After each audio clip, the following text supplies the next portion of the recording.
मे महिन्याच्या सुरुवातीला परभणीकरांना दुष्काळाची झळ बसतीये। नद्यांचं पाणी कमी झालंय आणि विहिरी सुद्धा आटलेल्या आहेत। त्यामुळे परभणीकरांची पाण्यासाठी भटकंती मोठ्या प्रमाणावर होतीये। जिल्ह्यामध्ये काही प्रमाणावर टँकर सुरू करण्यात आलेले आहेत। या सगळ्याचाच आढावा घेतलाय आमचे प्रतिनिधी तय्यब पठाण यांनी। पाहूया। मे महिना अर्धा संपत आलेला आहे आणि परभणीकरांना पाण्याची टंचाई जाणवत आहे।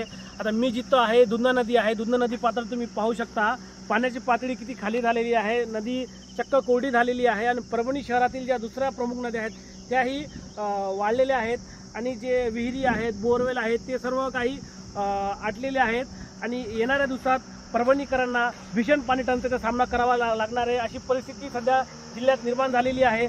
तरी जिल्हा प्रशासनाकडून नागरिकांना पाण्याची टंचाई सोडवण्यासाठी टँकरची सुविधा उपलब्ध करून देण्यासाठी उपाययोजना चालू झालेल्या आहेत।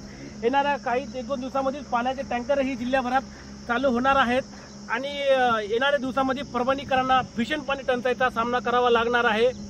तय्यब पठाण, लोकशाही मराठी, परभणी। लोकशाही मराठी ऐका, पहा, जागरूक रहा।